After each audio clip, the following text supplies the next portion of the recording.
esta cuestión de la clase presencial del lunes. Bueno, eso ya está confirmado. El lunes a las 17 o a partir de las 17. ¿Qué tal, Kimé? ¿Qué tal? ¿Qué tal? Qué buena vibra que hubo hoy en la apertura, ¿eh? Cómo se saludaron, con qué intensidad. La verdad que muy lindo escucharles así a esta altura del año. Parece que hubieran empezado hace 15 minutos, todo. La verdad que tienen un nivel de energía que es impactante. En el grupo de WhatsApp hay una muy buena charla entre todos, ¿eh? Creo que una Mire, muy buena vibra entre todo el qué grupo. bueno. ¿Ahora De mismo verdad. está pasando eso? Y sí, estamos todos ahí a full hablando del No, ahora no encuentro. está pasando eso porque estamos Claro. prestando atención a su clase. No, Por si algo. Muy bien, Gabriela, muy yo bien. con 4 o 5 cámaras prendidas me doy cuenta cuando están boludeando con los teléfonos, o sea, no hay problema, se le nota mucho. La gente que tiene anteojos se le ve el reflejo del teléfono en los anteojos, los otros miran para cualquier lado, ¿no?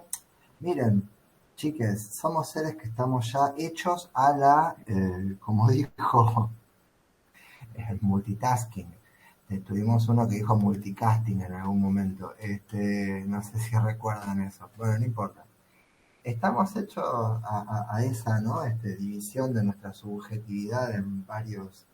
Bueno, no importa, buena onda. El lunes nos vemos con quienes quieran y puedan estar. Muy especiales, Eduardo. Realmente muy especiales. Distintes, diría yo. Con quienes quieran y puedan estar. Yo pasé todo el listado de las personas que rindieron el primer examen, así que simplemente tienen que presentarse allí en la puerta, supongo, y habrá un compañero o compañera no docente que preguntará quién vive, ustedes dirán soy tal y tal, pasan, supongo, al aula 2 y ahí nos encontraremos. Sí, ahí en la calle Holmberg 2614 de la Ciudad de Buenos Aires, a pasitos nomás de la estación Drago. Espero que no haga el calor que hace hoy, honestamente, porque no, Antonella no va a ser. No, porque ese día es mi cumpleaños. Imagínate que yo voy a Qué ir igual lindo, porque amo al grupo y qué quiero conocer buena a todos onda, también. qué No, y bueno. baja la temperatura, por suerte. Así Baja que, la sí, temperatura, sí. muy bien. Está muy bien, Antonella, qué lindo, qué lindo. Pero como no hay aire en las aulas, profe, no me desilusione. Aire hay, sí, hay aire viciado en general. Y no sigue aire hay, o sea, no les puedo explicar lo que es respirar un clima de final en Drago abajo de un barbijo. Puede llegar a ser terrible. Aire Yo creo que acondicionado, profe, hay en las instalaciones de la yo institución. no les voy a decir nada. Yo quiero que cada uno tenga su experiencia en vivo, un primer impacto, Bueno, sin profe, me emociona cada vez más la intriga. está muy bien, está muy bien. Traten de no emocionarse fuera de los cánones de lo que sería una emoción esperable para un estudiante universitario de esta instancia. Emocionarse ligeramente, si quieren abrazarse contra una pared o algo, para sentir su pertenencia a la universidad, pueden hacerlo, pero ligeramente. Bueno, primero a las 17 nos estamos viendo ahí. Después los voy a enviar por este medio en mi teléfono para que también lo tengan. No quiero estar incorporado a ningún grupo de nada, lo digo así, pero por si alguien tuviera una dificultad, lo que fuere, es parte de la tarea, ¿no? Qué lindo. Bueno, recibieron las consignas, vi que hay gente que ya estuvo trabajando en eso, me han hecho algún que otro envío. Cuando tenga el tiempo que merecen esos envíos, voy a estar devolviendo o contestando esas cuestiones. Muchas gracias. Eh, y bueno, en principio si tienen alguna cuestión vinculada a los materiales que estamos trabajando, a los que trabajamos, o alguna cuestión vinculada a la materia, si tienen alguna consulta para hacer. No, no la hay. Bueno, muy bien.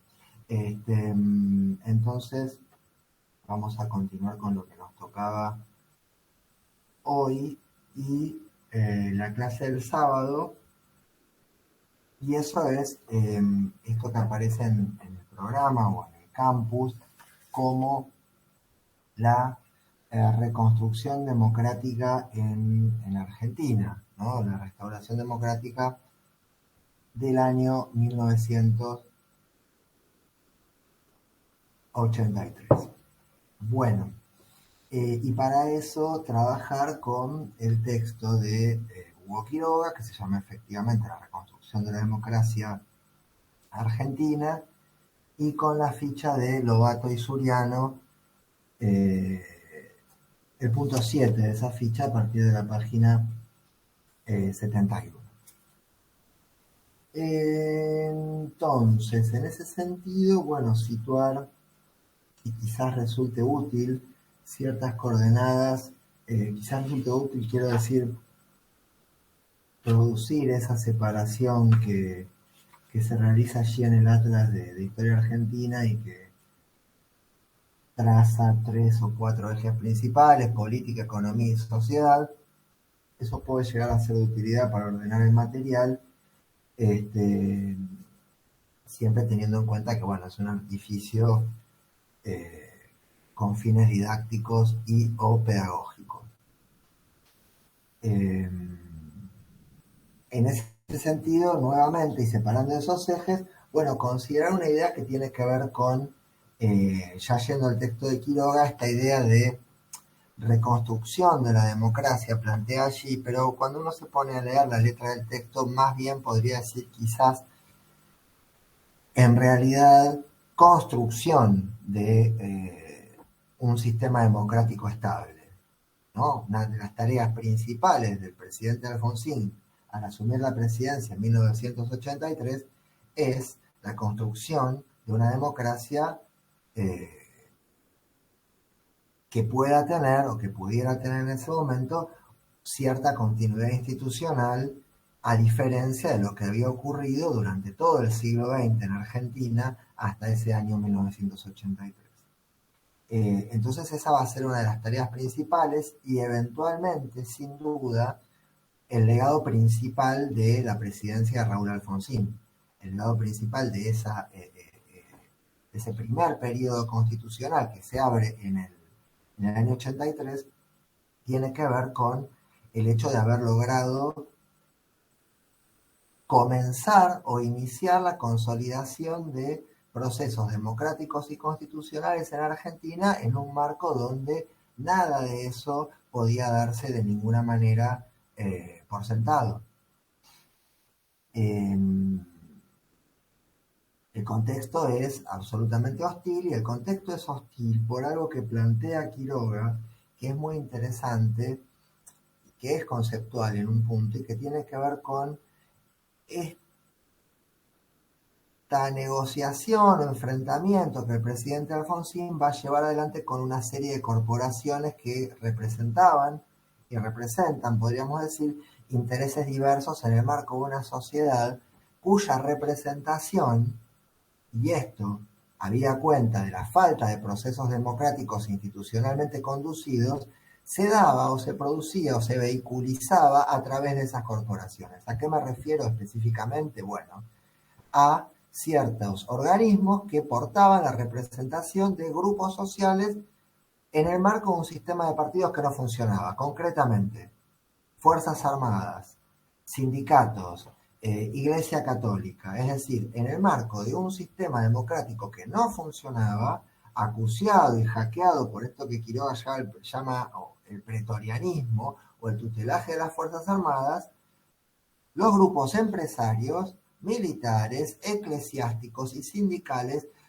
no tenían una representación partidaria que les permitiera acceder al manejo del Estado a partir de un sistema de partidos políticos estables. Con lo cual las corporaciones así funcionaban, hackeaban directamente los procesos políticos o electorales, aún los viciados, como habíamos visto en su caso, por ejemplo, o en su momento, el presidente Ilia o el presidente Frondizi. Es decir, no hay una representación democrática funcionando, no había una representación, una mediación partidaria que, funcionando como representación de los intereses sectoriales, permitiera acceder al gobierno a partir de un funcionamiento democrático y constitucional estable. Entonces la relación entre los gobiernos y las corporaciones era directa, en el marco de una sociedad acostumbrada a prácticas de enorme autoritarismo. El planteo de Quiroga es entonces cómo transitar para el presidente Alfonsín del autoritarismo a cierto funcionamiento democrático y cómo transitar del autoritarismo dictatorial a cierto funcionamiento democrático en el marco de un proceso político que constantemente iba a estar amenazado por una serie de corporaciones. ¿Acostumbradas a qué? Acostumbradas a golpear los procesos institucionales, a demoler los procesos de reconstrucción institucional. Y esto lo habíamos visto durante todo el siglo XX en Argentina. Entonces, la reconstrucción de la democracia implica justamente cómo establecer una relación tortuosa con esas corporaciones y al mismo tiempo sostener un proceso democrático. Cómo construir legitimidad para el funcionamiento institucional y democrático. Otra vez nos vamos al problema de la legitimidad, que como ustedes verán, atraviesa toda la materia. ¿Cómo construir, era el punto de la pregunta, legitimidad en una sociedad que si bien se encontraba movilizada en contra de lo que había sido la dictadura, y que si bien se encontraba movilizada y respaldando al presidente Alfonsín, sobre todo detrás de lo que había sido su bandera principal y la que le había permitido acceder a la presidencia y vencer en esas elecciones, que era el juicio a lo actuado por las juntas militares durante el proceso de reorganización nacional y el respeto a los derechos humanos.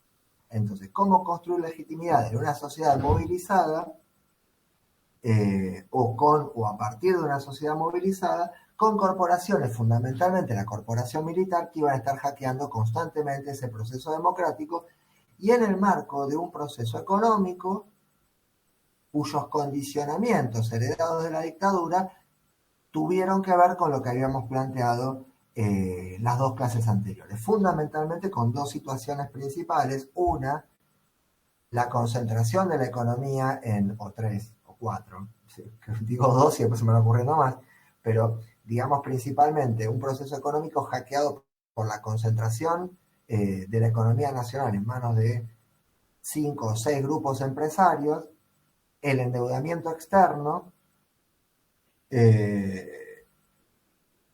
y, bueno, valga la redundancia, el atraso de los salarios y la consiguiente presión del sindicalismo peronista por recuperar los niveles salariales predictatoriales.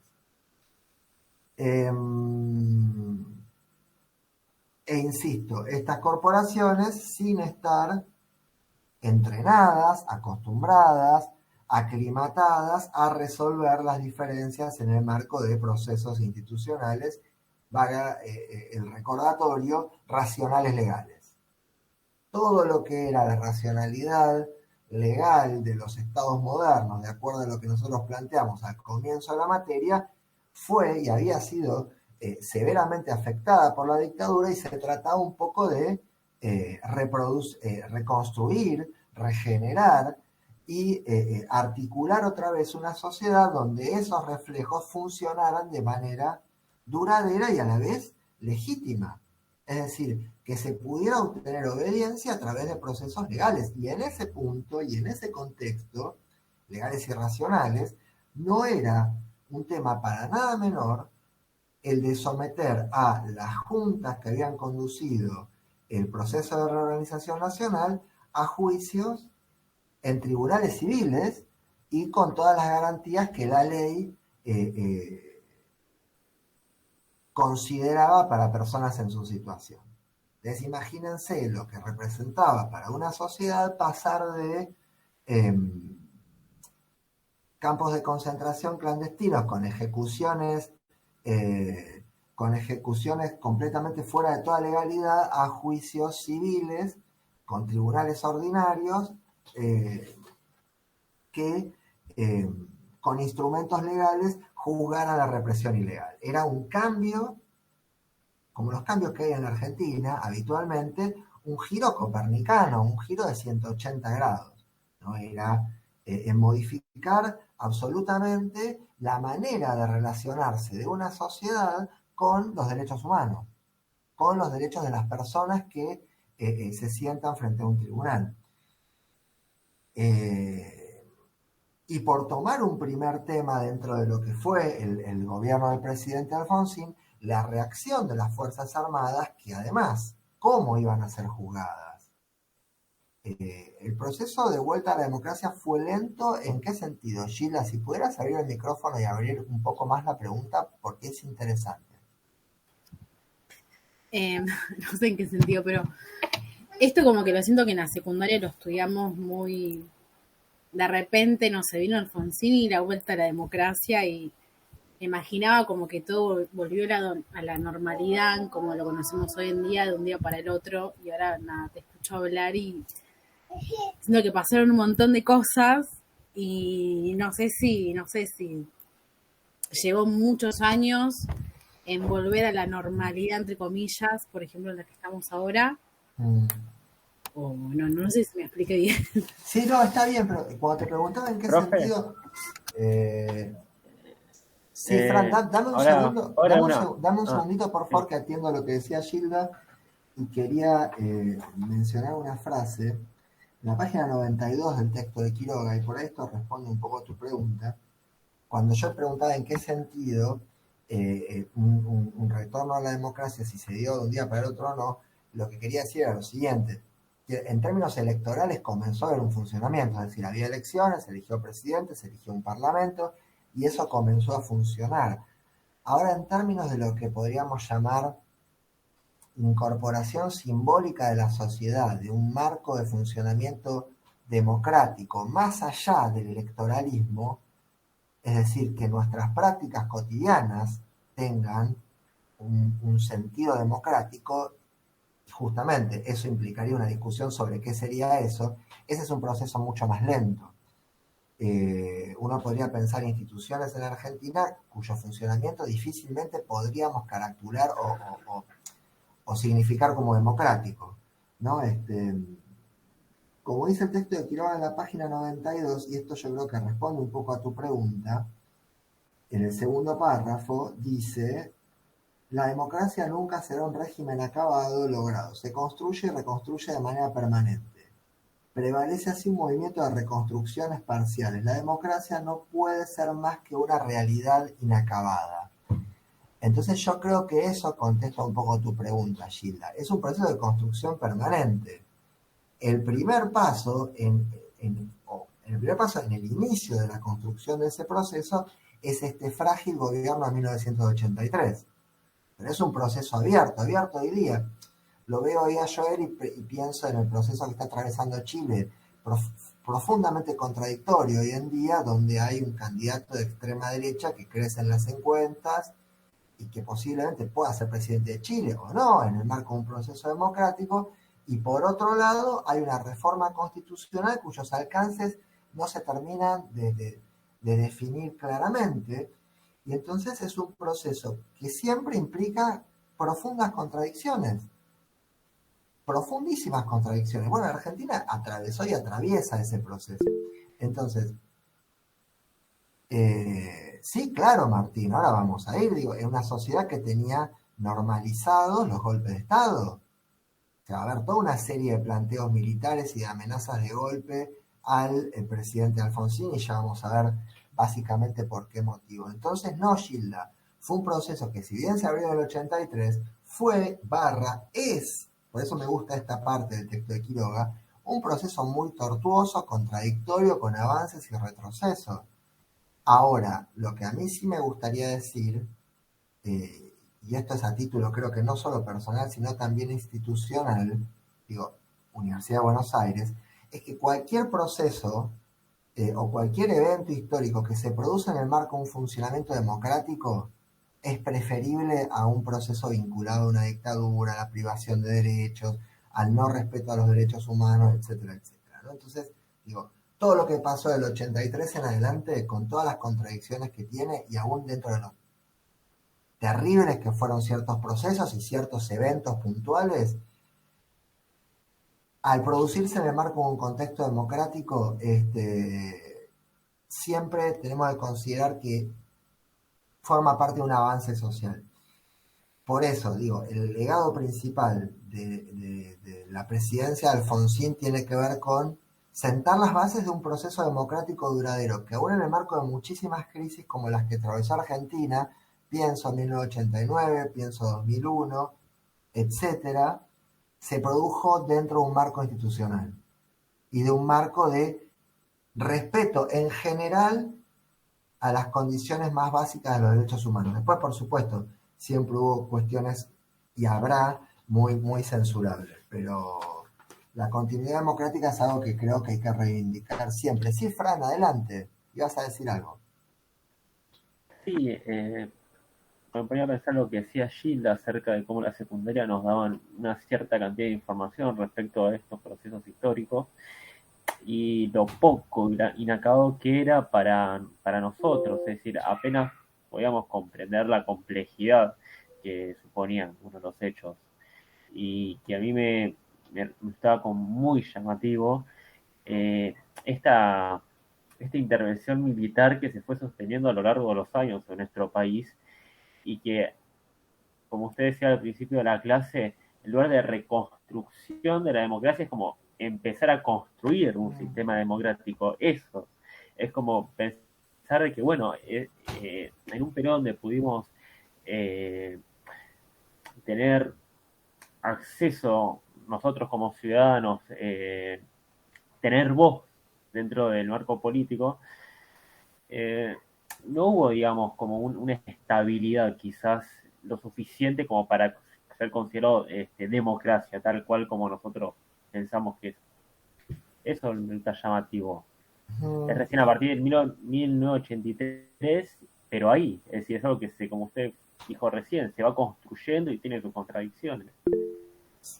Sí, Martín, adelante. No, cortito, es muy bueno lo que dice Frank. Si uno va para atrás, en el tiempo antes del 83, existían procesos democráticos, o sea, íbamos y votábamos, pero es como que recién en el 83 las cosas parecen que de a poco se empiezan a estabilizar, porque antes estuvimos viendo que había un presidente elegido democráticamente, pero había una bota militar acá atrás que lo estaba con el dedito, ojito con lo que haces. Entonces vas para atrás y decís, estabilidad democrática en el pasado, y parece que casi que no hubo nunca. Entre que Irigoyen lo votó el 4% de la población, con lo cual parece que muy democrático más allá del proceso, parece que no hubiera sido, y hasta llegar al 83 parece que los procesos donde efectivamente hubo una democracia fueron muy poquitos, ¿no? Así que nada, eso quería comentar. Sí, no, estoy de acuerdo y es un buen punto y a lo que decías vos, Camila, de retorno. Yo no sé si es tanto retorno. Hay como un retorno y también hay un inicio. Digo, hay un inicio y tortuoso el inicio, digo, no es, retomando lo que preguntaba Gilda, no hay una pared y un comienzo, porque, digo, las instituciones, y esto me parece que es un punto importante y una salvedad que tenemos que hacer siempre, las instituciones no se sanean o no se modifican de un día para el otro, ni las prácticas institucionales se modifican de un día para el otro. Digo, yo empecé a ir al colegio primario, perdón por la autorreferencia, pero habrá gente que quizás por un tema de edad pueda compartir algunas cosas. Nos parábamos de dos en dos, dejando 2 baldosas de distancia y levantando la mano derecha y rezando, entre comillas, una oración a la bandera, ¿no? Con la mano derecha, sí, levantada, tomando distancia. Pensar que hoy en día eso por ahí quizás hubiera servido, ¿no? Pero, y las prácticas tenían que ver con prácticas heredadas. Bueno, de hecho yo comencé la escuela inicial dentro de lo que era la dictadura. Pero digo, las prácticas institucionales se arrastraban en muchísimas cuestiones en los cuerpos docentes y uno atravesaba las contradicciones que tenían que ver con maestras que empezaban a dar clases en la democracia respecto a aquellas maestras que venían dando clases en la dictadura y había contradicciones fortísimas, ¿no? Entonces las instituciones, imagínense las instituciones educativas la universidad, ¿no? Digo, el ciclo básico tiene un poco que ver con eso, la fundación del ciclo básico, ¿no? El ingreso irrestricto y demás. Sí, Martín. Perdón que interrumpa. Me hiciste acordar de algo muy fuerte, que yo empecé primer grado en el año 81. Yo, para mí, obviamente, yo no tenía idea qué era lo que estaba ocurriendo, pero sí recuerdo un profesor al cual todos odiábamos en el colegio, que cuando formábamos en el patio decía, firmes, flanco derecho, march. O sea, yo recuerdo Flanco colegio del derecho, Estado, no, colegio del tremendo. Estado, decía flanco derecho, march. Y para mí era algo como que, primer grado, será así.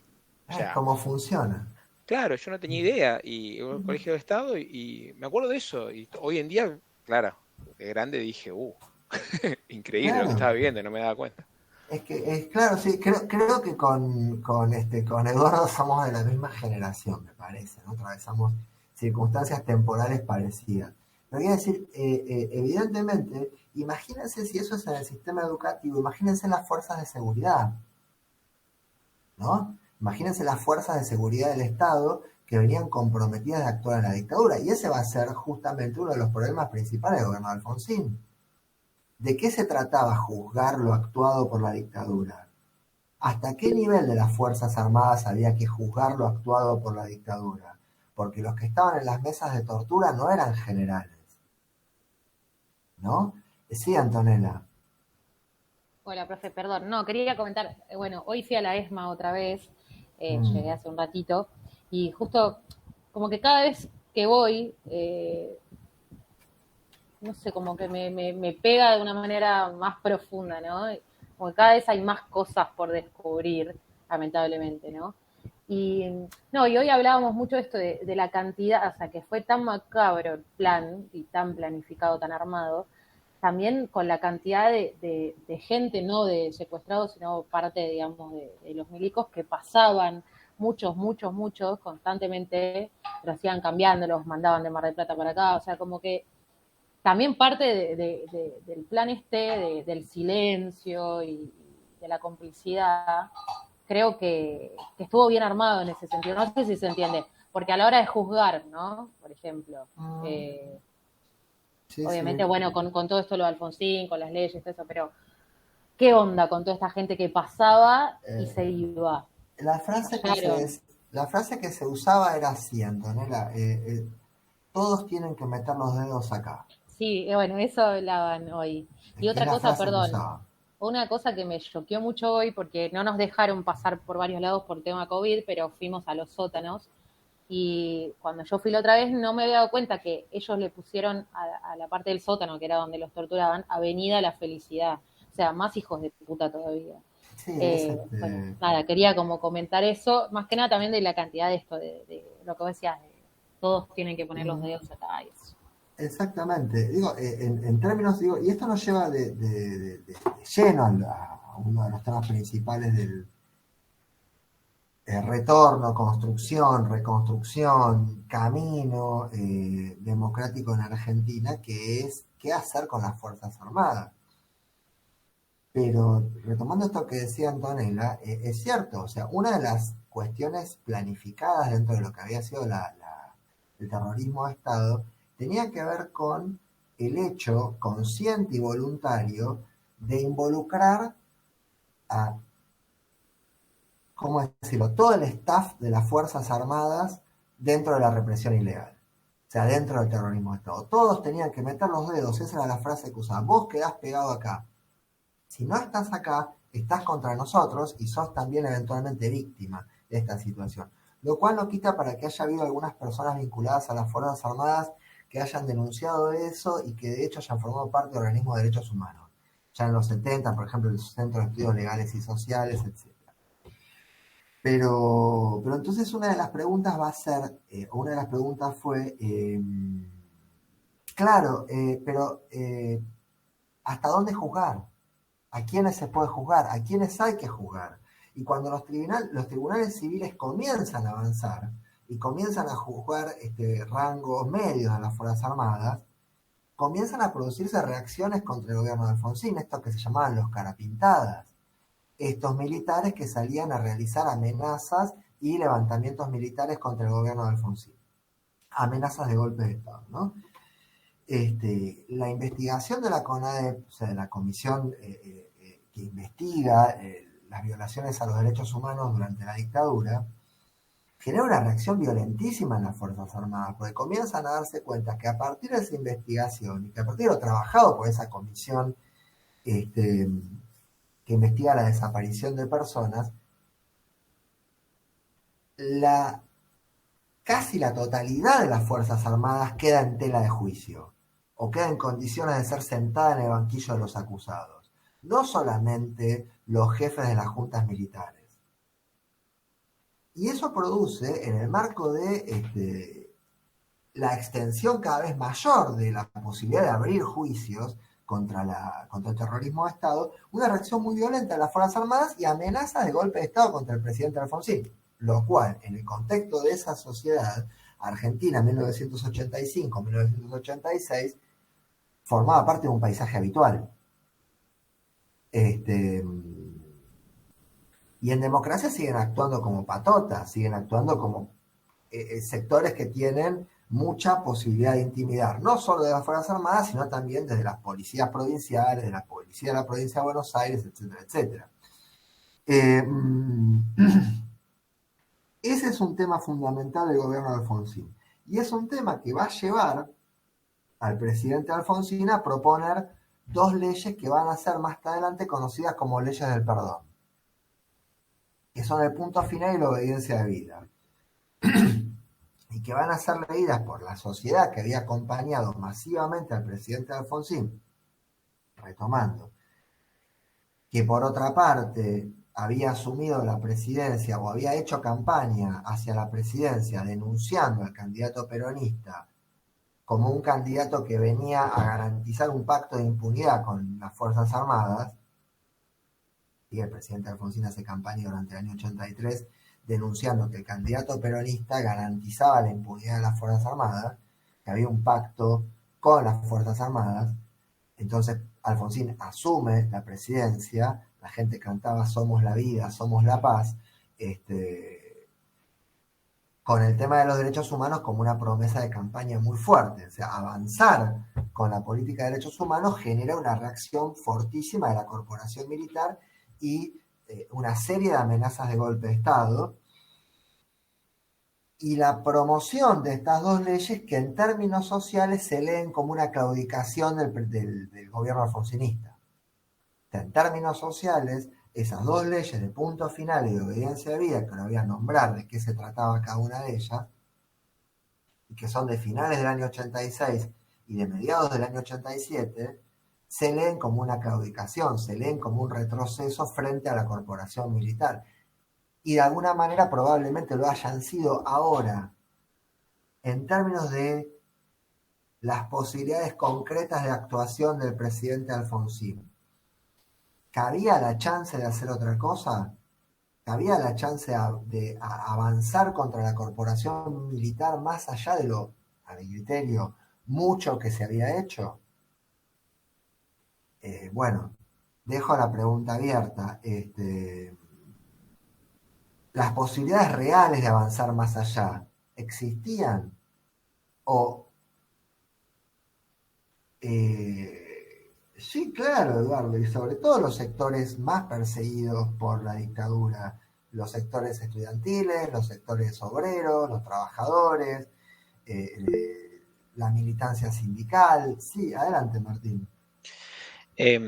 Esto que decías que decías del tema de cómo Alfonsín viene con ese mensaje de vamos a hacer respetar los derechos, ¿no? De vamos a hacer las cosas que corresponden. Había algo muy fuerte que hacía Alfonsín en sus discursos, que era que el final de sus discursos los terminaba con el preámbulo de la Constitución Nacional. Y eso era una forma, él enganchaba, ¿no? De toda su charla, que pasaban, o sea, varios minutos de charla, donde en un momento decía, vamos a rezar, podría decir uno prácticamente. Bueno, sí, prácticamente eso. O sea, empezaba a recitar de memoria el preámbulo como diciendo, vengo a poner la Constitución por adelante de todo. Así que claro, ese mensaje tan fuerte de voy a hacer lo que dice la Constitución versus obediencia de vida y puntos finales, como que genera, ¿no?, esa contradicción de Sí, siempre. sí, está muy bueno lo que decís y está muy bueno también en términos de esto que Hobsbawm planteaba del siglo XX como reglas de religión, digo, porque en esto de Alfonsín, recitando el preámbulo, y no Alfonsín, ustedes imagínense cosas que hoy en día parecen impensables, los actos que llevaron a los cierres de campaña del año 83, tanto el acto del candidato peronista, que era un señor que se llamaba Ítalo Luder, como el yo les voy a mostrar unas fotos muy, muy brevemente de esos actos, como el del candidato peronista que se llamaba Ítalo Luder, ahí está el presidente Alfonsín, supongo que lo estarán viendo, muy minimalista, muy prolijo. Ese es Carlos Saúl, ¿lo ven a Carlos Saúl? Ese es Carlos Saúl Menem antes del neoliberalismo, ¿no? Ese Carlos Saúl Menem desprolijo, caudillesco, ya vamos a llegar a él. Ese es Diego Maradona, porque los que somos de la generación de Eduardo, Martín, quien les habla, vimos a Argentina campeón del mundo. Ustedes no, perdón, pero lo tenía que decir. Ese es Maradona campeón del mundo, y ese es Maradona en el palco de la Casa Rosada campeón del mundo, ¿lo ven? Fuimos campeones del mundo de fulbito una vez. Ese es Herminio Iglesias, que era un candidato peronista de la provincia de Buenos Aires en el 83, y ese es Herminio Iglesias en el cierre de campaña del peronismo del año 83. ¿Lo están viendo?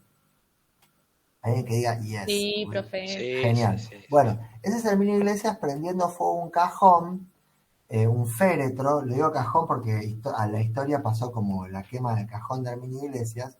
Prendiendo fuego un féretro en un acto de campaña de aproximadamente, digamos, septiembre, agosto de 1983. Obsérvese la botella de Coca-Cola, ¿no? No había Manaos todavía en esa época.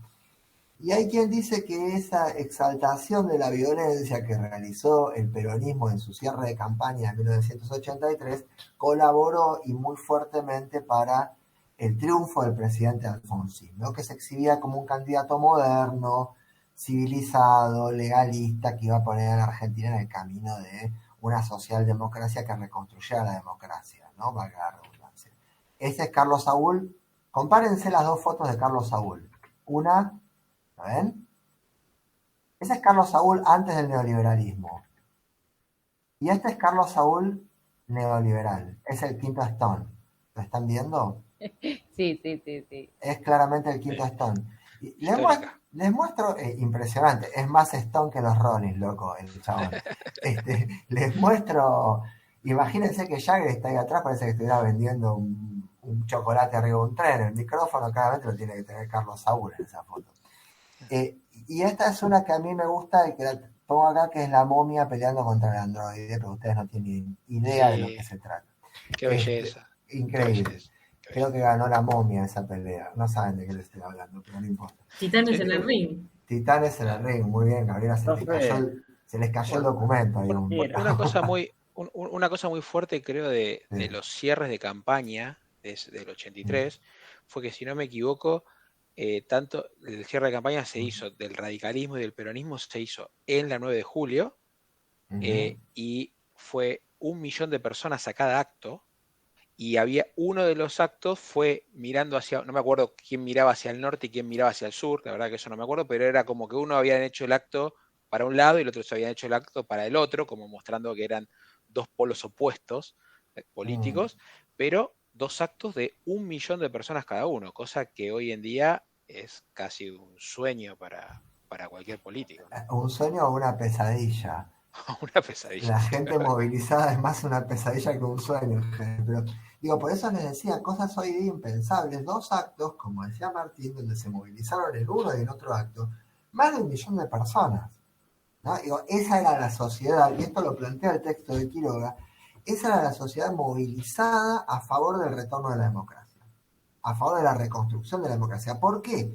Porque la dictadura había acumulado no solamente las violaciones a los derechos humanos, sino un estrago a nivel económico, la derrota de Malvinas y la feroz represión de toda posibilidad de expresión social. Entonces, el 83 en la Argentina es la esperanza en la reconstrucción democrática. Es ese credo que Martín recordaba del presidente Alfonsín recitando con una multitud de 1 millón de personas el preámbulo de la Constitución, ¿no? Para garantizar la unión. Sí, Fran. Yo tengo una pregunta con respecto a lo sucedido en esos años.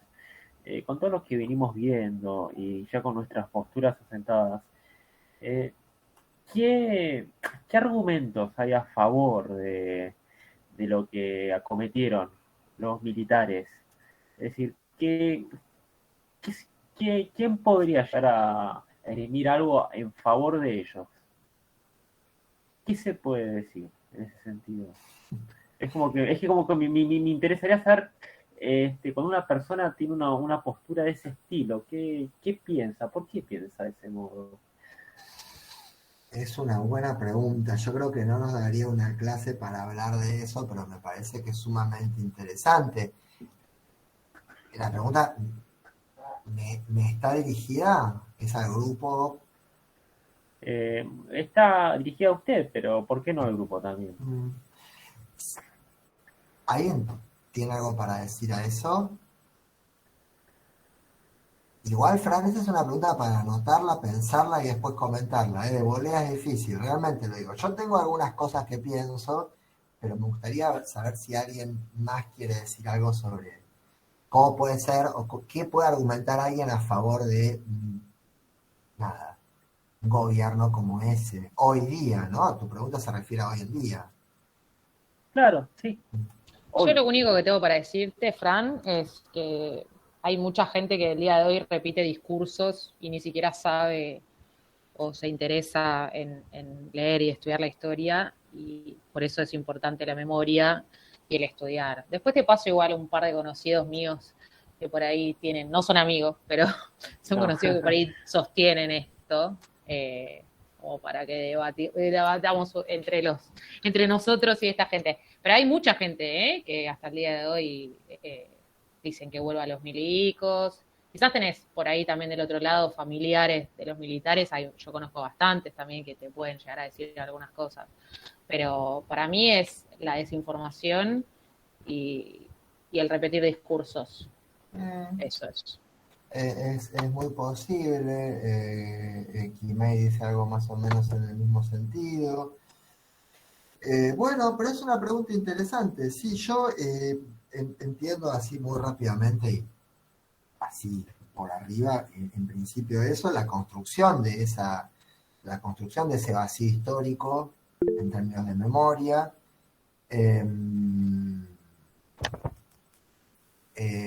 Y también que buenísimo lo que mandabas, Martín. Sí, vean esas cosas porque nos ponen muy en clima de lo que era esa época, lo que era esa expectativa social. Y también lo que hay que decir es que hay un discurso del orden que atraviesa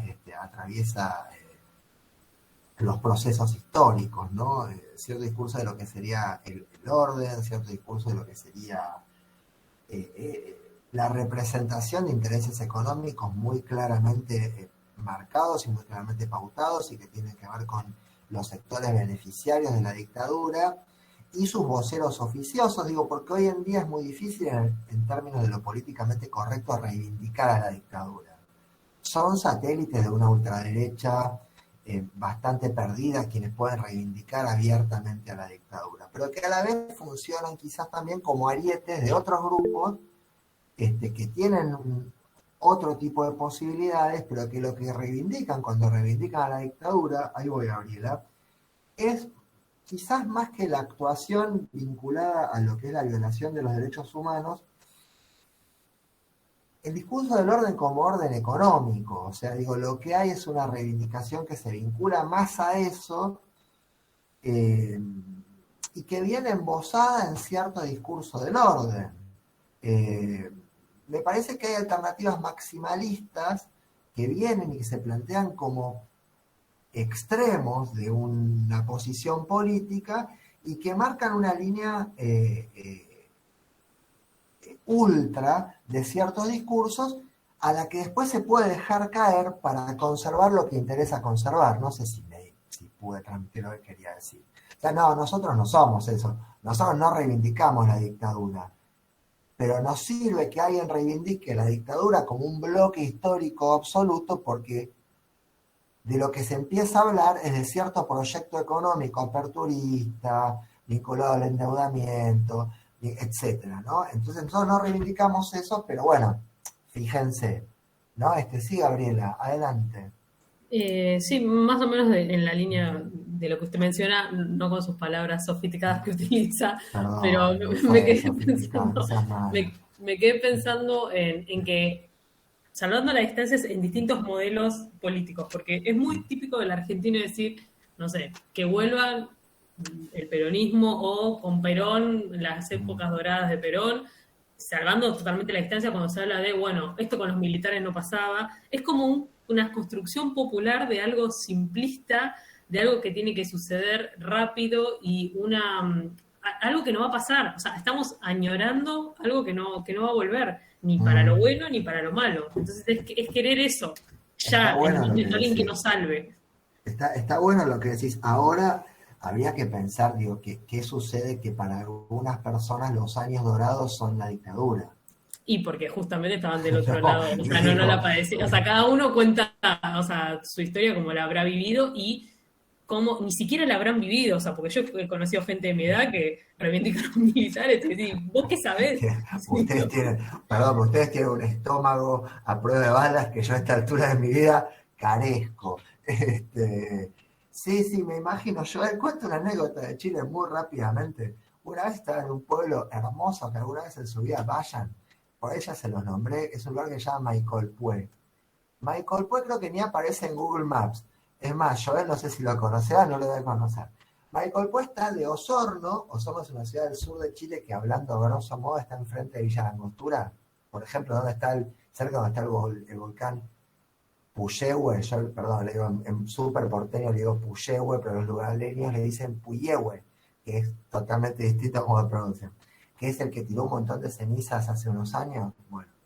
Y de Osorno hacia el mar salió un camino que es increíble, donde hay un pueblito que se llama Maicolpué, que es un pueblo que está, como que la cordillera se mete en el Océano Pacífico. Mi mandíbula cuando estuve ahí rebotó contra el piso así 4 veces y dije, no puedo creer este lugar. Y me quedé ahí unos días y con sus consiguientes noches en una de las pocas hosterías que hay en este pueblo, que es muy pequeño. Y es un lugar maravilloso que forma parte de una cadena de pequeños pueblos que son increíbles. Atardeceres en el mar, que de este lado no tenemos atardeceres en el mar. Para ver el sol relacionándose con el mar nos tenemos que levantar muy temprano o ir al balneario Reta o a Pehuenco, que están en la panza de la provincia de Buenos Aires y que nos permiten ver el atardecer en el mar. Pero son lugares raros. Y entonces estábamos ahí, ¿no? La persona con la que yo estaba, y estábamos ahí, nos levantábamos y venía un señor sumamente amable, chiquitito. Ya me van a conocer, yo también formo parte del grupo de personas más bien pequeñas, pero este era muy pequeño, y bueno, y estaba ahí el tipo, no me acuerdo el nombre, y tenía que cambiar unos tubos de gas. ¿Vieron esos tubos de gas? Enormes, y tenía que cambiar los tubos de gas hacia frío, ¿no? En un lugar muy frío, el mar a 8 metros, ¿no? Por decir. Y el tipo y se lo escuchaba con los tubos de gas que iba y los cambiaba y preparaba unos desayunos que eran geniales y no sé qué. Y bueno, y así, ¿no? Y se escuchaba el tubo de gas rebotando por la ladera de la montaña y ya decía, va a reventar todo, pero el tipo cambiaba el tubo de gas, genial. Era adorable, daban ganas de ir a abrazarlo al tipo por todo lo que laburaba, porque era un copado total, por los desayunos que preparaba. Bueno, el día del último desayuno, ahí desayunando, qué sé yo, por ahí se llamaba Eduardo, no sé si era Eduardo, pero por ahí era Eduardo. Y estábamos desayunando y no sé cómo sale un tema de qué historia de Chile. Y el tipo empieza a hablar, ¿no? Empieza a hablar, bla, bla, y yo decía, uy, loco, no hables más porque, ¿sabes? Me caíste recontra bien. Y empieza a hablar de Salvador Allende, y que Salvador Allende se quería quedar con todo, y y empieza a reivindicar el pinochetismo. Y lo empieza a reivindicar, pero abiertamente el tipo, ¿no? Y qué mala onda. Y aparte uno está en un país que es otro país. Obviamente yo no dije ni mu, porque me da pudor, ¿no? Como que hay un decoro que creo que hay que mantener, sobre todo cuando uno está en un lugar, en casa ajena, por decir de alguna manera, ¿no? Esa cosa del porteño que opina de todo y que se la sabe todo, me cae horriblemente mal. Entonces metí orina en bolsa, salimos con el autito así, silencio, ¿no? Prrr. Che, qué facho que era este tipo. ¿Entendés? ¿Por qué tan facho el chabón? ¿Entendés? O sea, así que sí, pasa allá, pasa acá, ¿y por qué pasa, no? Bueno, es una buena pregunta. La pregunta de Fran se sostiene, como la pregunta de Martín de la clase pasada se sostiene, y yo creo que es bueno sostener las preguntas, no cerrarlas. Cuando Martín preguntaba la vez pasada, ¿cómo ese nivel de violencia? ¿Cómo ese nivel de saña? ¿Por qué? No, hay cosas que no estarían como...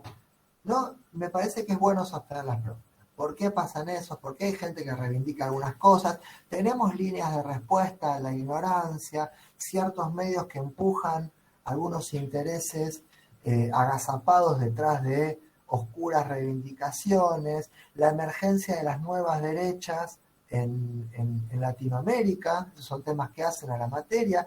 Piensen que Brasil tiene un presidente que en el juicio político a Dilma Rousseff juró reivindicando la dictadura en Brasil, reivindicando violadores a los derechos humanos, entre otras personas que sufrieron esas violaciones, la presidenta que se estaba juzgando en Brasil en ese momento, Dilma Rousseff. No digo, son cosas para pensar y que de alguna manera, planteando esto de construcción o reconstrucción de la democracia. La democracia es este proceso inacabado que dice Quiroga en el texto, porque estas cosas son sumamente actuales y las preguntas que ustedes hacen y las respuestas que intentamos dar son sumamente actuales. Entonces, me parece que son preguntas que está bueno que las sostengamos y que también sostengamos una pregunta por el lugar que nos toca en relación con esas cosas que pasan, con esas reivindicaciones que pasan de ciertas cuestiones históricas que tienen que ver, entre otras cosas, con las violaciones a los derechos humanos. Sí, yo creo que es muy importante reivindicar, siendo que los argentinos y las argentinas solemos flagelarnos bastante con los malos y malas y el desastre que somos, y las comparaciones. Sí creo que es bueno que reivindiquemos como parte de nuestro patrimonio cultural esta actuación del gobierno de Alfonsín, en continuidad histórica con otras actuaciones de otros gobiernos que van a suceder más adelante, vinculadas a los procesos de memoria histórica y vinculadas al intento de compartir la democracia como un capital simbólico compartido por las mayorías, ¿no? Eso me parece que es importante. Insisto con esta idea del legado del gobierno de Alfonsín. Volviendo a la materia, y la verdad que me encanta cuando aparecen preguntas así y está buenísimo.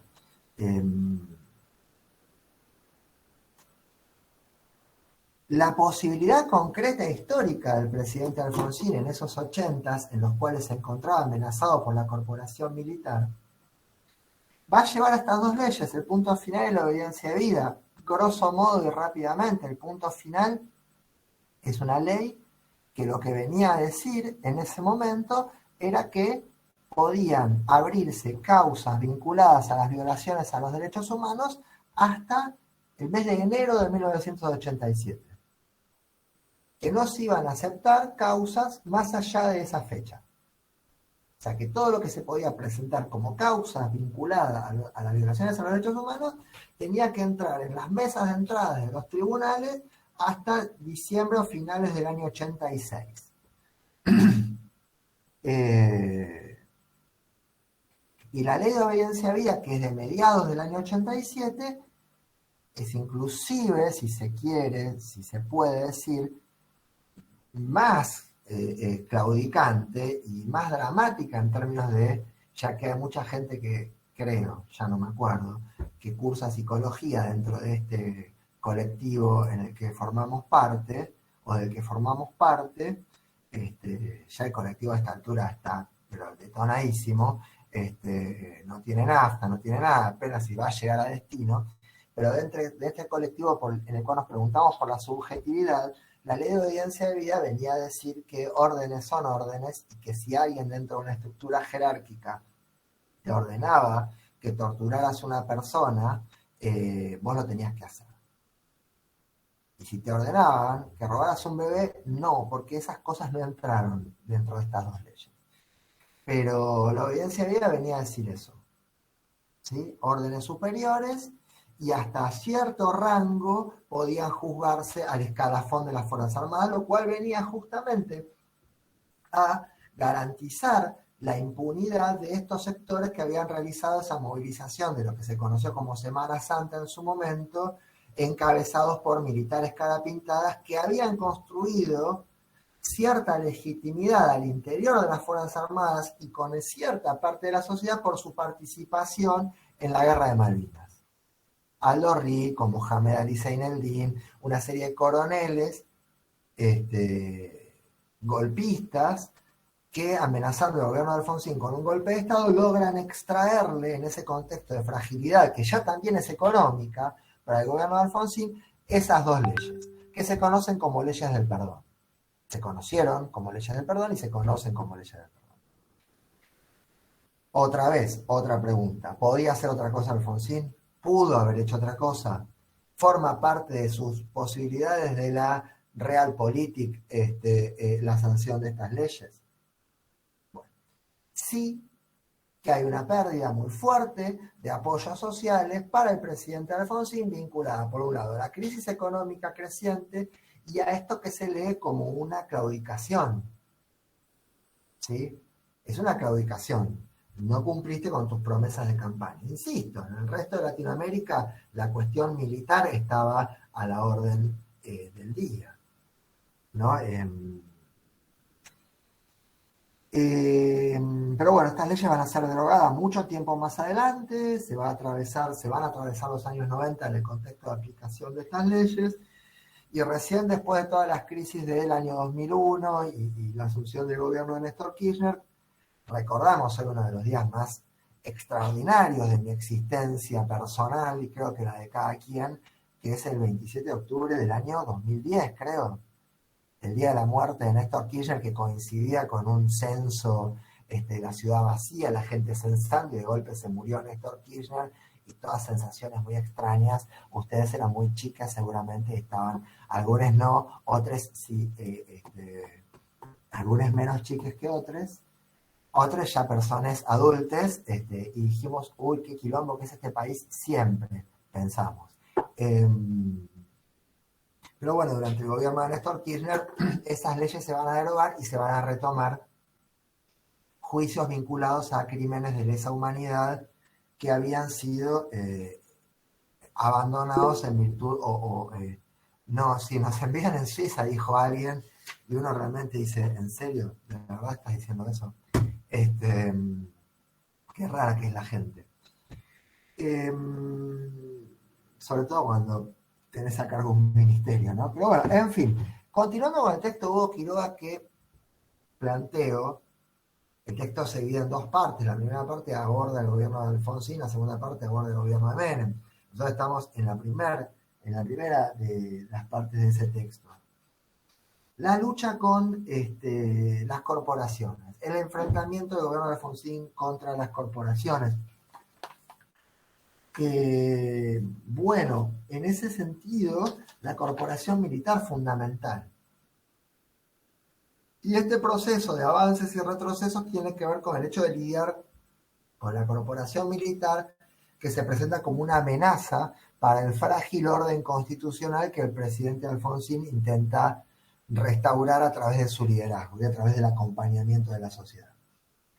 Entonces, en ese tironeo entre el autoritarismo residual de las Fuerzas Armadas y la movilización social, el avance singularísimo y fundamental que representa el juicio a las juntas militares, la condena en tribunales civiles de los responsables mayores de los crímenes de lesa humanidad durante la dictadura, el ejercicio de la memoria social y eventualmente el conocimiento de aquellos que en su momento alegaban no saber lo que pasaba. Bueno, ya nadie en Argentina podía a partir de ese momento desconocer lo que pasaba, lo cual representó y representa un paso adelante muy fuerte dentro de la construcción de la memoria, la verdad y la justicia en una formación social.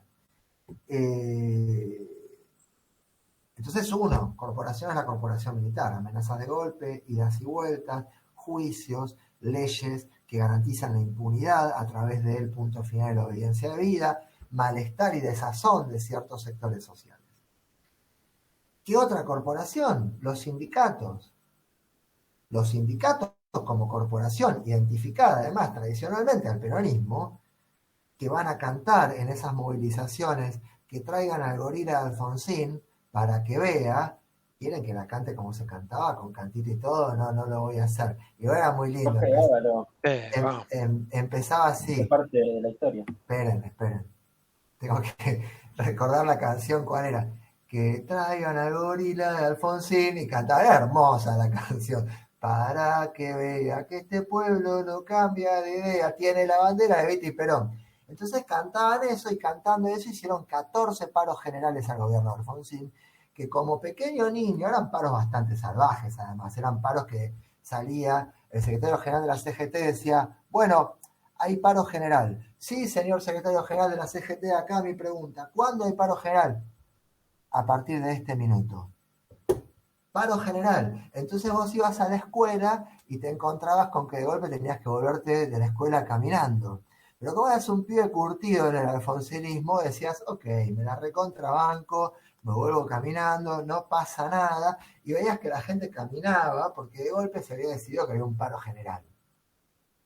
Pero así, como se los digo. Entonces la corporación sindical, 14 paros generales al gobierno del presidente Alfonsín, con lo cual convengamos que la vida era bastante difícil de vivir. La corporación sindical, intentando desestabilizar también al gorila de Alfonsín, así le llamaban, en el contexto, insisto, de mucha falta de ejercicio democrático. Martín, adelante. Muy cortito. Esos paros generales, por lo cual lo que yo recuerdo, o sea, no tenían nada que ver con los paros que hay hoy en día. O sea, en esa época creo que los paros generales eran generales, o sea, no había nadie trabajando, no había transporte, no había negocios, se cerraba todo, o sea, se detenía el país. Hoy en día cuando hay un paro es como que el mundo sigue, ¿no? Como pareciera que no todo el mundo se puede, pero en ese momento el poder que tenían era enorme, porque tenían el país. Muy buen punto. Corporaciones son corporaciones. Paro general era paro general, era apago el colectivo, lo dejo donde está y arreglate, ¿no? Entonces, 14 paros generales. ¿Por qué? Porque Alfonsín había intentado, en el año 1984, entre otras cosas, modificar la ley de asociaciones gremiales o de asociaciones profesionales, que es la que rige el funcionamiento sindical en Argentina. Esto es intentando democratizar las estructuras sindicales, intentando que el voto sea directo y que haya sindicatos representativos, no un solo sindicato por rama de actividad, sino varios sindicatos que convivan y que las minorías sindicales se encuentren representadas en los órganos de representación, valga la redundancia, sindical. Esa ley, que se conoció como Ley Mucci, era el ministro de Trabajo de Alfonsín, venía a desarticular un poco esa estructura vertical, disciplinaria, y de alguna manera que consolida poderes poco afectos a la oxigenación y a la renovación democrática, lo dije bien, que son las estructuras sindicales heredadas de aquel peronismo, y esa ley no logra atravesar el filtro del Congreso. O sea, la oposición peronista es tan firme, es tan fuerte, se cierra tanto, que ese proyecto, que no pasa el tamiz del Congreso, lleva a que el presidente Alfonsín comience de alguna manera a retroceder lentamente en esa batalla, o en esa pulseada contra la corporación sindical que cuando huele debilidad, huele sangre y va hacia adelante. Y realiza 14 paros generales. Por cierto, y en honor a la verdad histórica, lo que como herencia de los procesos económicos de la dictadura había significado un retroceso de los salarios reales de los trabajadores y las trabajadoras durante todos esos años, también tenía que ver, y muy fuertemente, con reivindicaciones reales y concretas de los sindicatos. O sea, los sindicatos no solamente hacían paros generales porque no les gustaba Alfonsín y le cantaban cantitos, sino que también los hacían porque las condiciones salariales se habían visto severamente dañadas durante la dictadura y no se recuperaban durante el gobierno de Alfonsín. Entonces tenemos dos corporaciones, dos. Otra corporación con la cual se enfrenta muy fuertemente el gobierno de Alfonsín, en tren de establecer una estructura racional y legal del Estado, en tren de separar la Iglesia y el Estado y producir un avance en el proceso de secularización, es la Iglesia Católica. La Iglesia Católica que se va a enfrentar muy fuertemente con el gobierno de Alfonsín en virtud o en razón de la sanción de la ley del divorcio. Ley del divorcio, chiques, ustedes que son de otra generación. Otro legado absolutamente reivindicable del gobierno de Alfonsín, la sanción del divorcio. ¿No? Que la gente se pueda divorciar, 1985. Eso en una Argentina que había estado gobernada por la cruz y la espada durante los años de plomo de la dictadura, era un escándalo. En el contexto de un país cuya jerarquía eclesiástica tiene injerencia en los planes de estudio, en la formación de millones de ciudadanos, en el año 84-85 representaba un escándalo. Ese es otro logro del gobierno de Alfonsín, ¿no? Perdón, sí. ¿Cuál es la diferencia entre la ley de divorcio sancionada por Perón en el segundo gobierno y esta? ¿Cuál sería como la diferencia puntual? Y tendríamos que revisar eso. Yo creo que la ley del peronismo era más progresiva y más progresista en términos de patria potestad y en términos de lo que después se agregó, no sé si como reglamentación a la ley de divorcio, como una ley diferente, otra vez temas de abogados, que tiene que ver con la posibilidad de avanzar con un proceso de divorcio de manera unilateral.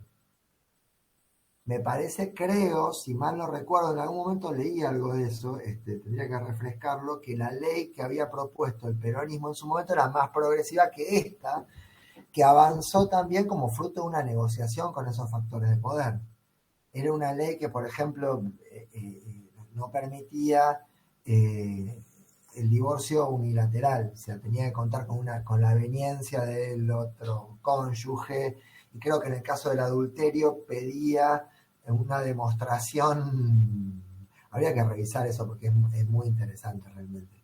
O sea, que en el caso del adulterio, las mujeres tenían que demostrar que sus parejas heterosexuales, obviamente, en ese entonces, habían cometido adulterio una sucesiva cantidad de veces, ¿no? Y en el caso inverso, los hombres demostrando, creo que un cuarto de adulterio, chiste, se podían divorciar, ¿no? Creo que había una simetría por ese lado muy fuerte que fue modificado no hace mucho tiempo, pero de alguna manera venía a establecer la posibilidad de un divorcio en el marco de los derechos civiles de cualquier persona. Había personas que se iban a casar a Uruguay, había personas que se iban a casar a México en esos entonces de la historia argentina. Ese fue un avance, pero que le valió indudablemente un muy fuerte enfrentamiento con la Iglesia Católica. 3 corporaciones que se enfrentan con el gobierno del presidente Alfonsín. Si se quiere, en términos más amenazantes y más difícilmente negociables la corporación militar, y nos quedan unas corporaciones fundamentales. Yo les voy a pedir que lo vean, les dejo esa tarea para la casa, que vean por favor el discurso, abran una página de YouTube y pongan presidente Alfonsín, Sociedad Rural Argentina. Pongan eso, les va a aparecer un discurso de apertura del presidente Alfonsín de la exposición anual de la Sociedad Rural Argentina, y van a ver a los sectores más concentrados de la oligarquía agraria insultar, silbar, chiflar, intentar fallidamente humillar al presidente Alfonsín, y van a ver cómo, a mi criterio, y usando una frase que es de bisabuela, le sale el tiro por la culata, ¿no? Digo, ¿ustedes conocen esa frase, le sale el tiro por la culata, o son cosas que no se usan más? ¿Se siguen usando? Vos, Camila, por ejemplo, ¿conocés esa frase, que sos de otra generación? ¿Se usan esas cosas? Bien. Yo hay acervos y patrimonios simbólicos que yo no sé. A mí cuando alguien me dijo que a los chetos se les decía tinchos y milipilis, por ejemplo, que no sé si se sigue usando, Se reusa, profe. se rehúsa bien. Yo intento ayornar ciertos capitales simbólicos, pero a veces es difícil. Tinchos y milipilis se dice a los chetos, Joel. Chetos son las personas que o tienen mucha guita y la ostentan y tienen consumos caros y van a boliches exclusivos, o Los cuicos para ¿Los? Chile. Los cuicos le dicen en Chile. ahí está, ahí tenés los cuicos. ¿Ves? Esas cosas me encantan. Bueno, a los cuicos, yo creo que hay dos clases de cuicos, porque acá también están los cuicos que hacen como que. Yo creo que están los cuicos, la real cuicos, y están los cuicos, claro, los cuicos que alardean una cuiquicidad de la que carecen, en realidad, que son, a mi gusto, claramente les peores. Pero bueno, y tinchos y milipilis son cuicos, si mal no tengo el slang moderno. Entonces, bueno, a los de la rural les sale el tiro por la culata, y les sale el tiro por la culata porque Alfonsín les dice: ustedes no silbaban cuando acá venían a hablar dictadores durante la dictadura, ustedes aplaudían. Y hace un discurso que es intento, Fran, sí, como dijo Jacques Lacan, el que no está a la altura de la subjetividad de su época, que renuncie. Y tenía razón, porque si no pasa lo que pasa cuando alguien dice una barbaridad en televisión. Por ejemplo, un señor que cantaba, que un día dijo: bueno, si te van a violar, relájate y goza. Dijo un señor que cantaba, no sé qué cantaba cosas. Entonces la gente... ¿Cacho Castaña era? Ponele. Vos también estás desactualizado, Fran, entonces. Vos estás desactualizado. Claro, bueno, el tipo dice eso, y hubo mucha gente, un tipo que tendría unos 70, no creo que murió, no sé realmente. Y entonces la gente decía: no, bueno, lo que pasa es que él es de otra época. What the fuck? ¿Cómo es de otra época? ¿Que está muerto? Porque muerto no está hablando. Entonces, si está hablando, está en esta época. ¿Cuál es tu época? ¿Cuál sería la época de una persona? Porque si no, pasaríamos una especie de exaltación inconducente de cierto rango etario, que sería nuestra época en las vidas, tras el cual nos restaría simplemente sentarnos como vegetales a esperar la muerte. Como un capítulo de South Park, que creo que es el abuelo de Kenny, está esperando la muerte en la silla de ruedas y dice: ¡ah, no llega nunca, no llega nunca! Es un capítulo extraordinario. Sí, me acuerdo. Es muy bueno. No sé, Kimei, yo creo que son clichés, no sé si es de mala persona, perdón, es comentario de tipo mayor el que estoy diciendo. Que soy mucho más como así, tipo, bueno, no le tires así con un yunque en la cabeza de una, dale la posibilidad. Yo creo que son clichés que aparecen. Se dicen esas cosas, no es de otra época. ¿Cómo sería eso? En serio, ¿cómo funciona? Bueno, una barbaridad lo que dijo. Y los milipilis, porque dicen que los chetos en muchos casos se llaman Milagros y Pilar. Entonces por eso se les dice milipilis. Cosa que es falsa, también es fake, absolutamente. La estigmatización, profe, ¿no? La estigmatización. Los rugbyers. Exactamente. O sea, ese pensamiento que es así cuadrado. Claro, si tenés una pelota de rugby en la mano, o sea, inmediatamente sos una serie de cosas así, Claro, ¿no? claro. Claro. Vamos a la universidad, así que tratemos como de no hacer esas asociaciones, que por cierto, ya nos dijo Ferdinand de Saussure, lean el curso de lingüística general, los significantes no tienen significado. O sea, ¿no? O un texto de Foucault que se llama Las palabras y las cosas. No es que una palabra quiere decir una cosa. O sea, es mucho más fluido que eso.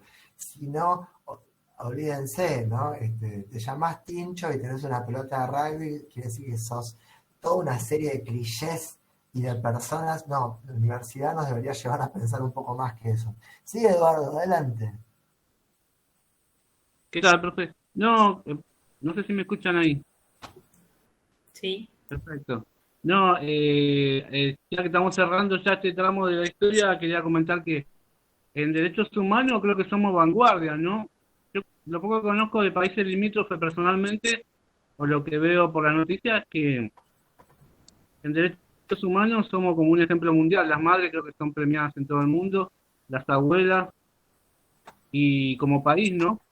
Así como hoy hablaba Antonella de la ESMA, pero tenemos esa memoria que hay que tener presente porque sabemos que está creciendo la derecha en todo el mundo, recién decía lo de Chile, y vuelven esos discursos, y hay toda una formación del pensamiento por parte de los medios, y bueno, así como tenemos lo bueno, yo conozco Paraguay, por ejemplo, que también tiene sus desaparecidos, como Chile, como México, como Perú, donde tuvo la dictadura en Latinoamérica de la época esa, y hubo olvido, no se desentierra los huesos, no se busca. No, está muy bien lo que estás diciendo, y es algo que sí, es algo que hay que reivindicar en su medida, sí, indudablemente. Está bueno que haya pasado eso, y está bueno ocupar en los términos de esa tradición el lugar que nos toca en esa tradición, ¿no? El lugar que nos corresponde en esa tradición y que tiene que ver con mantener esa idea de la memoria. A mí me genera cierta, no sé cómo decirlo, porque no sé que me están grabando, chiste o no,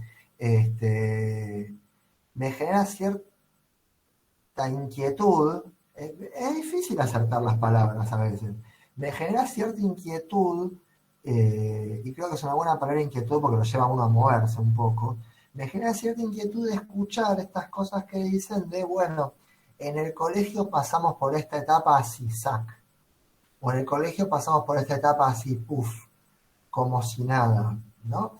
Eso me produce cierta inquietud más allá de las condiciones personales en las que cada quien haya atravesado una institución educativa, que son siempre disímiles y que tienen un montón de matices. Digo, cuando nos toca ocupar una posición o un rol o un lugar en el sistema educativo, y nadie pasa por la universidad siendo la misma persona, como nadie pasa por casi ninguna institución siendo la misma persona, transmitir esa parte de la historia me parece que es fundamental. Construir una memoria ahí desde algún lugar, el que sea que nos toque atravesar, me parece que es importante. Uno o una creo que tiene que intentar registrar dónde es más útil el trabajo, ¿no? Si en lo que puede ser, ¿no?, la esterilidad de una red social, eventualmente, o en ciertas cuestiones que por ahí realmente logren pasar algo, logren construir algo, ¿no? Pero sí, está muy bien lo que decís. Claro, claramente es algo muy reivindicable dentro de lo que... No, y tenemos lo bueno y lo malo, porque el tema, tenemos lo bueno y lo malo, porque así como tenemos toda esa lucha, bueno, siempre, así como tenemos toda esa lucha, así como tenemos toda esa lucha, también tenemos 30.000 desaparecidos. No sé si en otro lugar hubo tantos. Sí, tampoco sé si hubo una investigación que permitiera elaborar ciertas cuestiones. Eh, pero claramente esa escena, esa construcción de una memoria histórica es algo que es muy importante. Gabriela, Voy a decir una pavada igual, dos cosas, sí, nada importante. Mi hijo más chico está en primer grado y el otro día, a veces está conmigo en las clases y escucha lo que hablamos mm, y se acordó de algo y me dijo, no, como te enseñaron a vos que los militares desaparecieron gente. Me dijo, o sea, con sus propias palabras, como lo podía explicar, me dice, ¿sabías que estuvo mal lo que hicieron, no? ¿Sabías que secuestraban gente, no? Y yo mm, dije, wow, o sea, le están explicando eso que a mí en primer grado, o sea, ni de casualidad me hubiesen explicado una cosa así. De historia era Belgrano, San Martín, Sarmiento y bueno, y hasta ahí nomás. Y como que me llamó la atención eso, teniendo en cuenta lo que usted mencionaba, de que quizás nuestras educaciones fueron más acotadas, digamos, y con la realidad un poco más sesgada. no, no, está buenísimo, lo mismo cuando ves chicos y chicas que le explican a sus eh, eh, parentela mayor cuestiones vinculadas a la ecología, al cuidado del medio ambiente, Sí. O etcétera. al género, por ejemplo. Claro, esas cosas son fundamentales. Pero bueno, yo creo que Pero acá, luego, sí, digo que luego es triste ver cómo ese entusiasmo, esa fascinación por el cuidado del medio ambiente, por el cuidado de los animales, por ese sentimiento de protección hacia otro ser vivo, que fuese un perro, un gato, una mascota, lo que sea, es como se empieza a tratar, sí, sí, sí, sí, hijo, sí, sí, sí, hija, es como que se empieza como a disminuir esa intensidad. Y es bastante Así te decían a doloroso vos, Fran. notarlo. No, no sé. es gracioso igual lo que decís. Sí, sí, es muy importante lo que estoy diciendo, pero estoy pensando en otras cosas. Por ejemplo, estoy pensando en cómo pago la factura del gas. Y vos me venís a decir que recicle el detergente que uso para lavar los Claro. platos. Ok, no me rompa las pelotas. Sí, yo entiendo eso. Todo lo entiendo. Pero la semilla está y la semilla va al voleo. Y como dice la parábola en la Biblia, creo, alguna semilla cae en tierra fértil y otra cae en medio de abajo de las ruedas de un camión que la revienta. Pero algo de eso, este, bueno, claro, todas esas cosas son importantes, pero no para quedarnos detenidos o detenidas en el horror, porque esa puede ser otra cosa. El horror puede paralizarnos también. El horror puede llevar a quedarnos ahí, ¿no? A quedarnos con los ojos abiertos, como alguien que mira el horror, y eso resulta paralizante, ¿no? Yo creo que es más importante la idea esta de no tener una época en la vida, sino nada, seguir transmitiendo cosas y también de escucharlos y escucharlas a ustedes. Profe, una Sí. cosita más, perdón. Este es re un popular opinion, como quien dice, pero después de que pasó, bueno, finalizó la dictadura, la última dictadura, se reivindicaron un montón de derechos, o sea, todo lo que tuvo que ver con las Fuerzas Armadas es como que se achicó un montón, o sea, se demonizó en cierto punto y hasta llegó un momento que quedó reducido como, o sea, nuestro sistema de defensa quedó reducido como en su mínima expresión. O sea, como que no hubo un equilibrio. Capaz que me van a saltar todos a la yugular por lo que voy a decir, pero, o sea, no, o sea, como que nos pasamos de un lado al otro. Y a mí me pasó, yo conté que mi hijo iba al liceo militar, yo lo llevaba porque me quedaba cerca, en mi casa no porque, pero era tipo, ay, va a un colegio de fachos. Pero ahí no, la verdad que no le enseñan ni a desaparecer bebés, ni a secuestrar gente, porque se pensaba en eso. No, no, en un punto está bueno lo que decís, creo que no, en un punto está bueno, tampoco, quién soy yo para decir si algo está bueno. Es como que si uno se pone a desmantelar el lenguaje no le queda nada, como hablábamos en algún momento. Pero sí, igual vamos a ver lo que tiene que ver con esto que vos decís de la reducción del Estado en general en los años 90, obedeció a una reducción del Estado en general, ¿no? Producida durante el menemismo, producida durante los años 90. En el marco de esa reducción del Estado en general, las Fuerzas Armadas también fueron parte. También es cierto es que hay que deconstruir la aversión a los uniformes. en vastos sectores sociales de la Argentina. Me hago cargo, por decir algo. Es difícil de deconstruir eso en el marco de ciertas historias sociales y personales, pero es un buen planteo, es un buen punto. Es un buen punto. La relación entre la sociedad civil y las Fuerzas Armadas en Argentina es, por lo menos, complicada. Bueno, retomo algo para terminar. Retomo y voy terminando con la clase de hoy y vamos a retomar la vez que viene. Fuerzas Armadas, sindicatos, Iglesia Católica, corporaciones, cada una a su nivel, cada una no es homologable con la otra en términos de lo que representan socialmente. Me gustaría dejar muy claro eso. No estamos haciendo una equivalencia, estamos diciendo distintos conflictos que tuvo el gobierno de Alfonsín. Espero haber sido lo suficientemente claro con eso. Los problemas en cuanto a la gobernabilidad democrática tenían que ver con las Fuerzas Armadas, fundamentalmente. Y después las corporaciones económicas. Las corporaciones económicas y la coyuntura económica de un país endeudado en dólares y de un país que para poder continuar con el repago de esas deudas o de esa deuda externa, en la década del 80 se va a llamar la década perdida en Latinoamérica porque es la década en la cual las crisis vinculadas a los endeudamientos externos, porque otra vez esto que ocurrió en los 70 no ocurrió solamente en Argentina, van a condicionar el desarrollo económico de nuestros países. Ahora, ¿cuál va a ser la presión fundamental que va a recibir el gobierno de Alfonsín de parte de las corporaciones económicas nacionales en el marco de una economía totalmente concentrada, y concentrada a partir de lo actuado en términos económicos por la dictadura, y de parte de las corporaciones y organismos internacionales de crédito y la banca financiera internacional tenedora de la deuda argentina? ¿Cuál va a ser la presión principal que va a recibir el gobierno de Alfonsín? ¿Cuáles van a ser las principales demandas y exigencias, más que demandas, de parte de las corporaciones económicas? Bueno, introducir a la Argentina en la fase 2, si se quiere, de las políticas neoliberales. Esto es, Stage 2, achicamiento del Estado. Hubo aperturismo económico, hubo desregulación financiera en la dictadura. Bueno, ahora que el país heredado es un país endeudado en dólares, es un país con un aparato del Estado,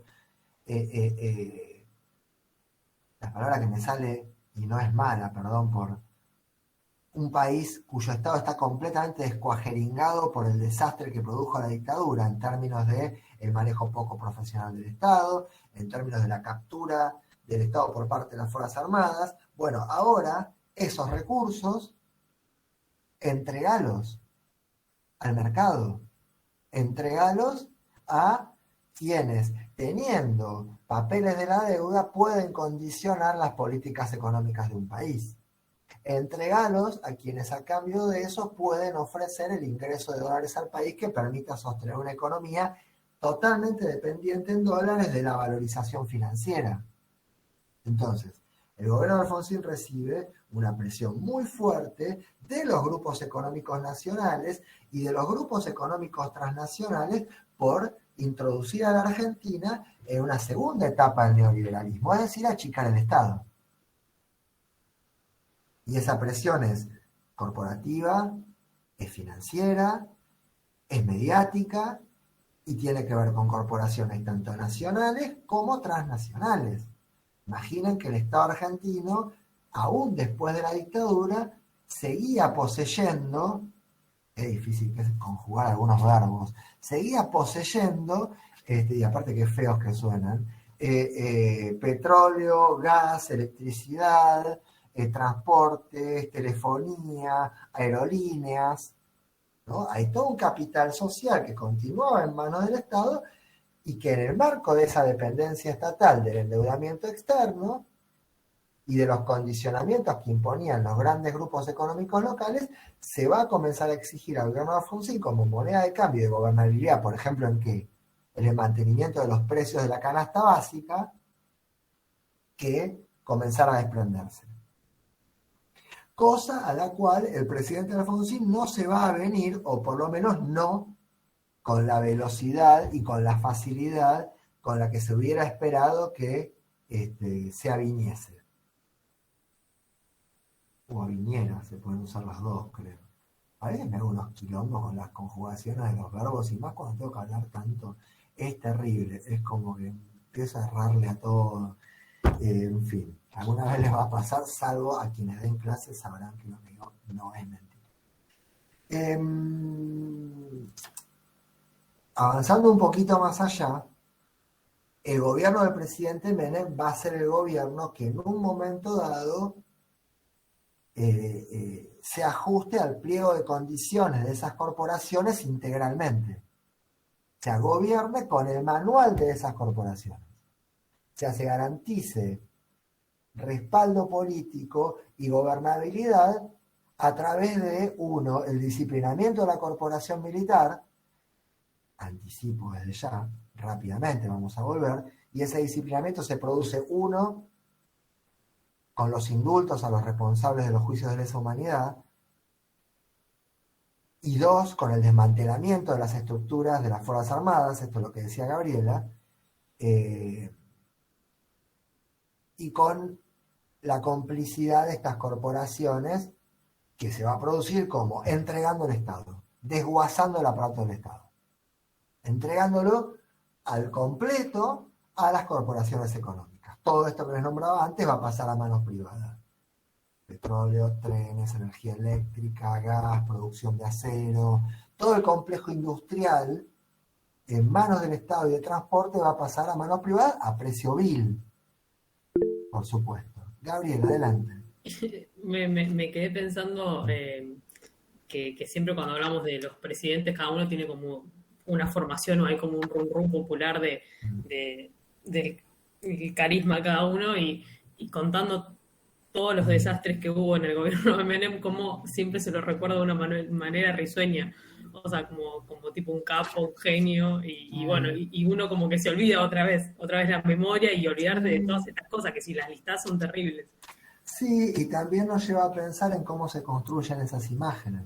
No, Menem fue el presidente que sentado en la mesa de un canal de televisión, se los voy a mostrar de vuelta para que lo tengan presente a quién nos referimos cuando hablamos de Carlos Saúl, the first y el único, sentado en la mesa de un programa de televisión que era el programa de televisión político más popular de la Argentina en ese momento.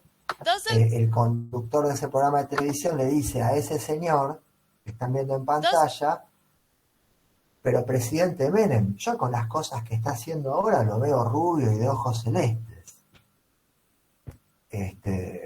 ¿No? Entonces el establishment de golpe empezó a ver al humilde riojano que aparentaba ser un caudillo federal de esos del siglo XIX, Facundo Quiroga, un representante del pueblo soliviantado, como diría Scalabrini Ortiz, o como dijo Scalabrini Ortiz, que venía a representar al subsuelo de la patria sublevado, y ese periodista le dice: presidente Menem, para mí usted ahora es rubio y de ojos celestes, lo que quería decir que white American, anglo-saxon, ¿no?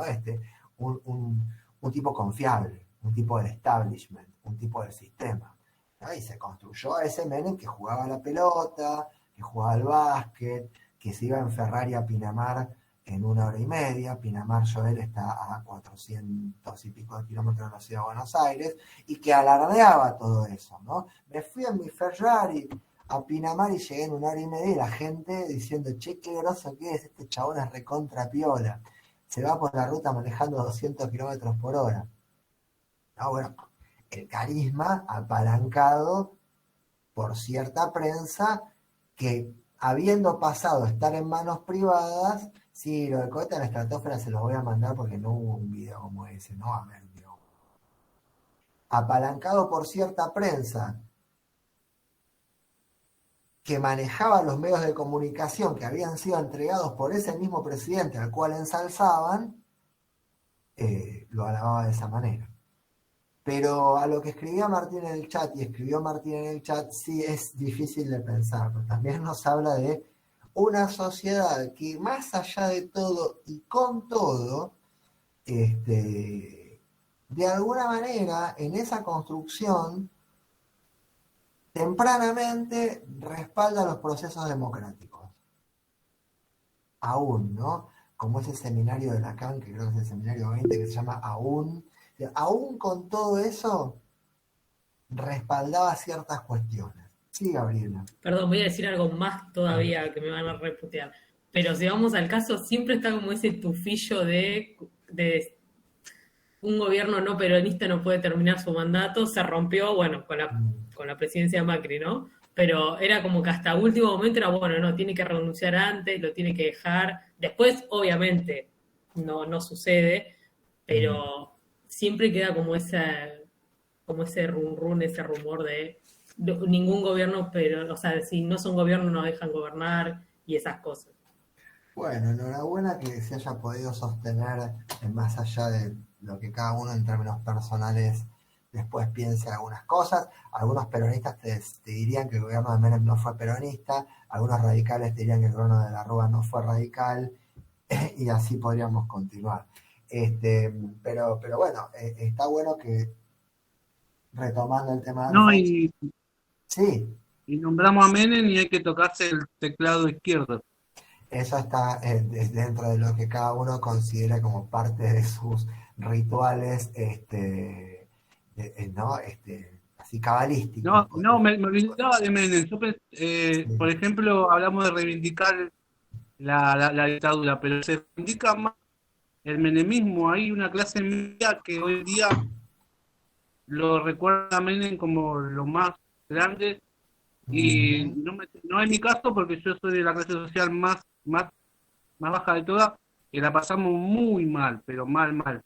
No es la primera vez y bueno, siempre, ya la estamos con alambre siempre, acostumbrados.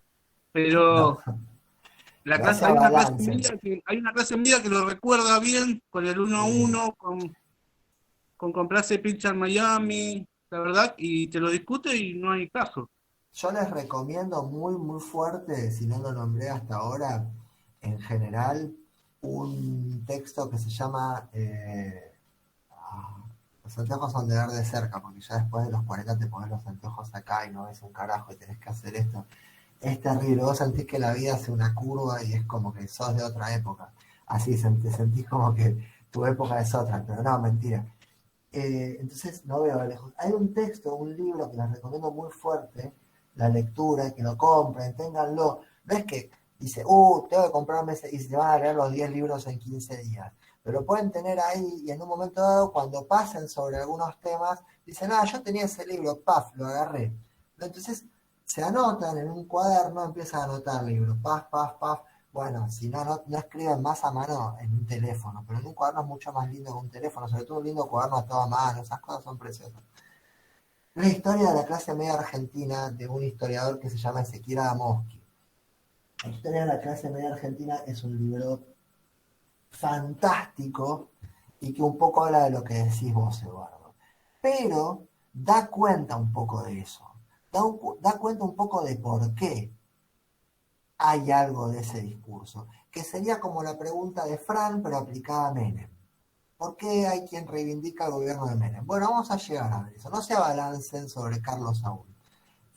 No nos alcanza la vida, Martín.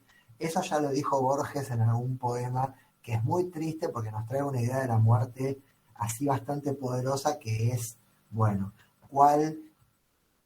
¿en qué espejos me habré mirado por última vez? Dice, o cosas por el estilo, o qué libros habré leído por última vez. Los perros tienen hambre, Antonella, dale de comer a esos animales.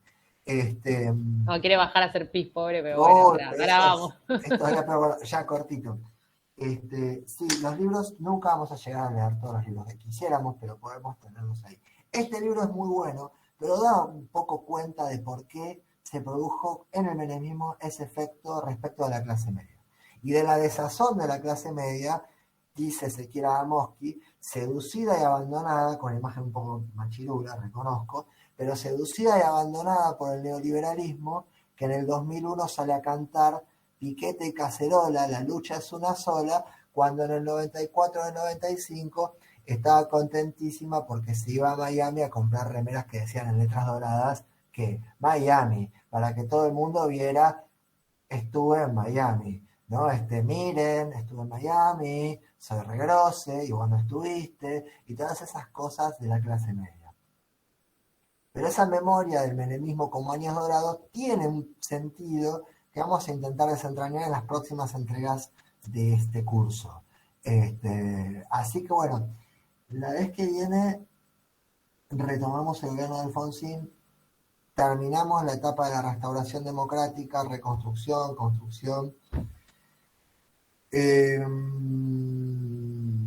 Pipe se llama, ok, Pipe, lleven a orinar a Pipe, Antonella, el resto. Profe, una cosa, Sí, no, ya no está de Pipe, ladrando, ya está No, bueno, no, entonces. nosotros Sí. con Edu y con Gil, bueno, no, Fran no cursó con nosotros, socio. Vimos un documental de clase media, que tuvimos que hacer un parcial domiciliario, y si quieren después lo pasamos, pues está muy piola. Analiza la oligarquía, analiza el peronismo, el menemismo, la dictadura, todo eso, y habla de todo esto. Así que si quieren después lo compartimos, pues Me está muy bueno. parece Dura una genial. horita y algo, está muy bueno. Me parece genial, sí, Yo lo sí, mando. claro. Sí, mándenlo, mandámelo también, ¿no? Porque me excluyen, la soledad del poder es así. No, sí, mandalo porque están buenos esos materiales y está bueno lo que decía Eduardo. Me interesa que, me parece que es, no que me interesa, me parece que es interesante que hablemos de eso.